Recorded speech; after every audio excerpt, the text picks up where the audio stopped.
সম্মানিত অতিথিবৃন্দ, member of diplomatic community, উপস্থিত কড়াইলবাসী, সাততলাবাসী এবং ভাসানটেকবাসী, আসসালামু আলাইকুম। আজকে এই অনুষ্ঠানটি আমাদের জন্য অত্যন্ত একটি গুরুত্বপূর্ণ অনুষ্ঠান, একটি স্মরণীয় দিন এবং একটি ঐতিহাসিক অনুষ্ঠান। প্রথমেই আমি আল্লাহ রাব্বুল আলামিনের দরবারে হাজারো শুকরিয়া, লক্ষ কোটি শুকরিয়া আমি আদায় করছি। নির্বাচনের মাধ্যমে বর্তমানে বাংলাদেশে জনগণের কাছে জবাবদিহিমূলক, জনগণের প্রতিনিধিমূলক একটি সরকার প্রতিষ্ঠিত হয়েছে। এই সরকারকে এই দেশের মানুষ নির্বাচিত করেছেন। স্বাভাবিকভাবে এই সরকার এই দেশের মানুষের কাছে জবাবদিহি করতে বাধ্য।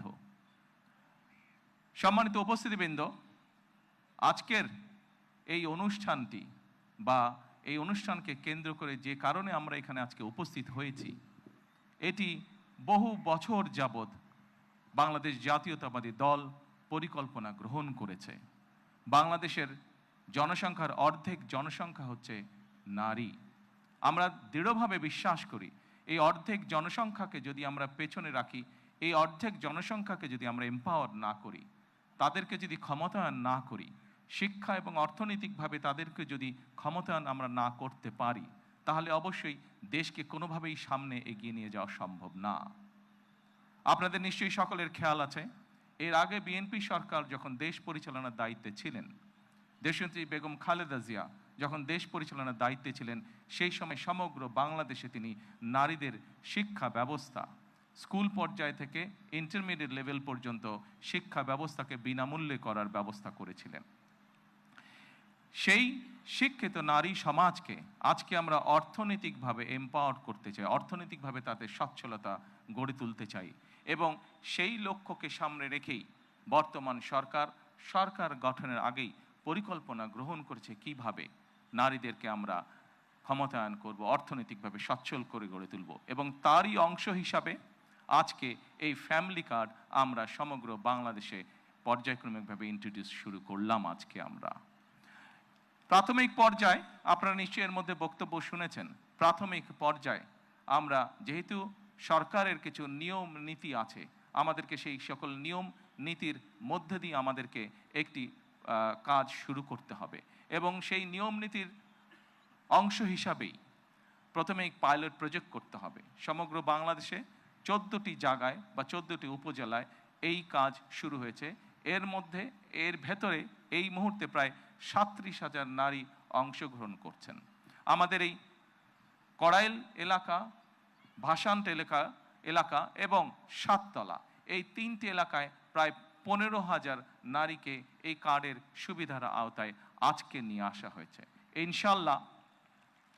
ইনশাল্লাহ আমি দৃঢ়ভাবে বিশ্বাস করি আমার সরকার পর্যায়ক্রমিকভাবে বাংলাদেশে যে 4 কোটি পরিবার রয়েছে, সেই 4 কোটি পরিবারের যারা নারী প্রধান, তাদের কাছে আগামী 5 বছরের মধ্যে ইনশাল্লাহ পর্যায়ক্রমিকভাবে সকলের কাছে আমরা এই ফ্যামিলি কার্ড নিয়ে যেতে সক্ষম হব ইনশাল্লাহ। সম্মানিত সকল উপস্থিতিবৃন্দ, আমি আমার বক্তব্যের প্রথমেই বলেছি যে আমরা একটি দায়িত্বশীল সরকারের ভূমিকা পালন করতে চাই, যেই সরকার জনগণের জন্য কাজ করবে, যেই সরকার কাজ করবে দেশের জন্য। আমরা জনগণের কাছে জবাবদিহি থাকতে চাই, এবং তারই একটি অংশ হিসাবে আমাদের দল, বাংলাদেশ জাতীয়তাবাদী দল, নির্বাচনের পূর্বে আমরা বাংলাদেশের মানুষের কাছে প্রতিশ্রুতি দিয়েছিলাম, বাংলাদেশের নারী সমাজের কাছে প্রতিশ্রুতি দিয়েছিলাম যে বিএনপি সরকার গঠন করতে সক্ষম হলে আমরা এই ফ্যামিলি কার্ডের কাজ শুরু করব। আপনারা নিশ্চয়ই খেয়াল করেছেন, আমরা আল্লাহর রহমতে বাংলাদেশের মানুষের সমর্থন নিয়ে বিগত নির্বাচনে সরকার গঠন করার 1 মাসেরও কম সময়ের মধ্যে আমরা আমাদের এই প্রতিশ্রুতি, জনগণের কাছে দেওয়া প্রতিশ্রুতির কাজ আমরা শুরু করেছি। এবং শুধু এই প্রতিশ্রুতি নয়, আমরা আরও কিছু প্রতিশ্রুতি করেছিলাম, তার মধ্যে যেগুলো আমাদের প্রায়োরিটি প্রজেক্ট ছিল, তার মধ্যে আরেকটি আছে কৃষক কার্ড। সেই কৃষক কার্ডের কাজও আমরা শুরু করেছি ইনশাআল্লাহ। ঠিক আজকের এই অনুষ্ঠানে আমরা যেভাবে ৩৭,০০০ মানুষের কাছে, ৩৭,০০০ নারীর কাছে আমরা ফ্যামিলি কার্ড তুলে দিতে সক্ষম হয়েছি, ঠিক একইভাবে আগামী মাসের মধ্যে আগামী মাসের ভেতরে আমরা কৃষক ভাইদের কাছেও, বহু কৃষক ভাইদের কাছে আমরা কৃষক কার্ড তুলে দিতে সক্ষম হব ইনশাআল্লাহ। সম্মানিত উপস্থিতিবৃন্দ, আপনারা নিশ্চয়ই খেয়াল করেছেন আমরা দেশের মানুষের কাছে আমরা প্রতিশ্রুতি দিয়েছিলাম, বিশেষ করে আমরা বাংলাদেশের কৃষক ভাইদের কাছে আমরা প্রতিশ্রুতি দিয়েছিলাম যে বিএনপি সরকার গঠন করতে সক্ষম হলে যাদের কৃষি ঋণ 10,000 টাকা পর্যন্ত আছে, কৃষি ঋণ সুদ সহ, সেই কৃষি ঋণ বিএনপি সরকার গঠনে সক্ষম হলে সেই কৃষি ঋণ আমরা মৌকুফ করব। আল্লাহ রহমতে আমরা গত সপ্তাহে সেই 10,000 টাকা পর্যন্ত কৃষি ঋণ মৌকুফ সরকারের পক্ষ থেকে করে দেওয়া হয়েছে সুদ সহ।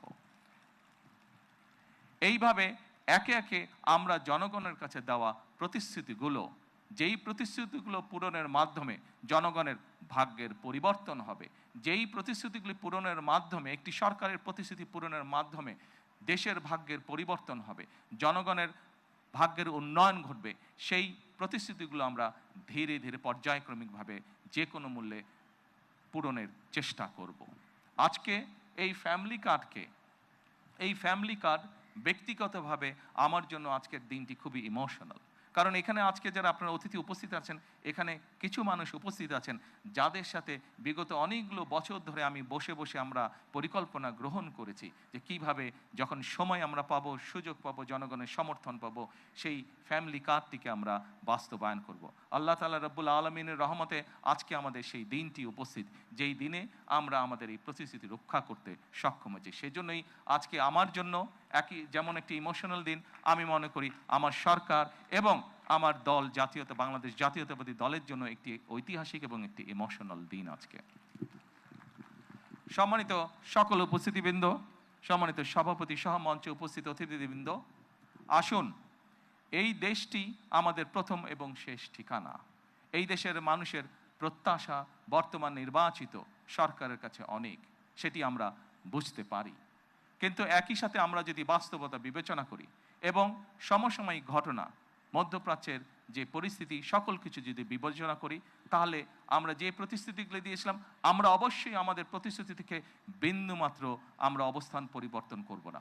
হয়তো সমসাময়িক বৈশ্বিক পরিস্থিতির কারণে ক্ষেত্র বিশেষে হয়তো আমাদের কিছু কিছু ক্ষেত্রে সময় বেশি লাগতে পারে প্রতিশ্রুতিগুলো বাস্তবায়নের জন্য। সেজন্যই আজকে আমি সকলকে অনুরোধ করব, এখানে যে সকল এলাকাবাসী উপস্থিত আছেন আপনাদেরকে, আপনাদের মাধ্যমে সমগ্র দেশবাসী যে সকল উপস্থিত আছেন আপনাদেরকে, আপনাদের মাধ্যমে সমগ্র দেশবাসীকে এবং মিডিয়ার মাধ্যমে সমগ্র দেশবাসীকে আমি অনুরোধ করব যে আসুন আমরা ধৈর্যের সাথে সমগ্র পরিস্থিতি মোকাবেলা করি, আমরা ধৈর্যের সাথে সুন্দরভাবে আমাদের এই দেশটিকে গড়ে তুলি। সম্মানিত সকল অতিথিবৃন্দ, আমি নির্বাচনের সময় একটি কথা প্রায় বলতাম, প্রত্যেকটি নির্বাচনী জনসভায় আমি একটি কথা আমার বক্তব্যের শেষে আমি তুলে ধরতাম। সেই কথাটি ছোট্ট একটি স্লোগানের মতন, আপনাদের সকলের কম বেশি জানা আছে, সমগ্র বাংলাদেশের মানুষের কাছে স্লোগানটি পৌঁছে গেছে। আজকে সেই স্লোগানটি দিয়েই আমি আমার বক্তব্য শেষ করতে চাই। সেই স্লোগানটি ছিল, করব কাজ, গড়ব দেশ, সবার আগে বাংলাদেশ।